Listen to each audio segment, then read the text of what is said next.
শিখা রান্নাঘর আবার একটি নতুন রেসিপি নিয়ে হাজির হলাম। পুরোটা দেখবেন, একটু স্কিপ করবেন না, ভালো লাগবে। নিরামিষ আমিষ দুই দিনের জন্যই। প্রথমে ওভেনটা অন করে একটু কড়া বসিয়ে দিন, তাতে পরিমাণ মতন জল দিয়ে দিন, কেটে রাখা মোচাগুলো দিয়ে দিন, একটু নুন ছড়িয়ে দিন, ঢেকে দিন। কিছুর উপর ঢাকনাটা নামিয়ে একটু নেড়ে চেড়ে জলটা ঝরিয়ে নিন। জলটা ঝরিয়ে নিয়ে ভালো করে চটকে নিন। চটকে এর মধ্যে চালের গুঁড়ো, নুন, হলুদ, একটু সুজি, নারকেল কোড়া, একটু মিষ্টি দিয়ে ভালো করে মেখে নিন। 10 মিনিট রেখে ঢেকে রাখুন। 10 মিনিট পর আমি আবার ফিরে এলাম। ওভেনটা অন করে একটা প্যান বসিয়ে নিন, তার মধ্যে একটু তেল দিয়ে দিন। তেলটা সর্ষের তেল নেবেন।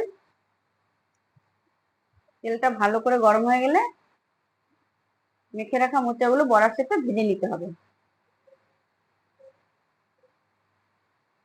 একে একে আমি দিয়ে দেবো বড়াগুলো, একটু ঢেকে দেবো, তারপর ঢাকনা নামিয়ে একটু উল্টে পাল্টে দেবো, দিয়ে আবার একটু ঢেকে দেবো।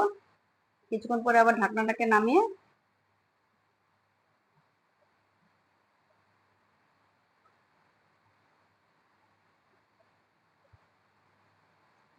বড়াগুলোকে নামিয়ে নেব।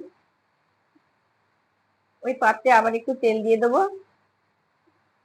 তেল দিয়ে আবার একটু নেড়ে চেড়ে গরম করে নিয়ে আবার দ্বিতীয়বারে বড়াগুলো আমি দিয়ে দেবো। কারণ দুবারেই ভাজবো, একবারে ভাজলে ভালো হবে না, ঘেটে যাবে। দিয়ে আমি আবার এটাকে আবার পুনরায় ঢেকে দেবো। কিছুক্ষণ পর নামিয়ে আবার একটু উল্টে পাল্টে দেবো, দিয়ে এবার বড়াগুলো সব নামিয়ে নেবো। ওই পাত্রে আমি আবার একটু তেল দিয়ে দেবো। তেল দিয়ে নেড়ে চেড়ে জিরে আর তেজপাতা দিয়ে দেবো, দিয়ে নেড়ে চেড়ে ভেজে নিয়ে তার মধ্যে লঙ্কা বাটা, আদা বাটা, জিরা বাটা, ধনে বাটা, নুন, হলুদ ভালো করে দিয়ে নেড়ে চেড়ে যখন তেলটা ছেড়ে দেবে পরিমাণ মতন জল দিয়ে দেবো। জল দিয়ে একটু ঢেকে দেবো। নামিয়ে জলটা ফুটে উঠলে নামিয়ে আমি বড়াগুলো দিয়ে দেবো, দিয়ে একটু ঢেকে দেবো। ঢাকনা নামিয়ে আবার উল্টে পাল্টে দেবো, দিয়ে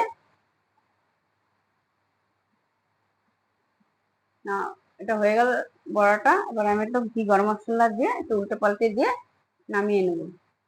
দেখুন আমার মোচার ধোকা রেডি। ডালের ধোকা তো সবাই খায়, একটু মোচার ধোকা একদিন খেয়ে দেখবেন, খুব ভালো লাগবে। যদি ভালো লাগে লাইক, কমেন্ট, শেয়ার করবেন আর একটু সাবস্ক্রাইব অবশ্যই করবেন।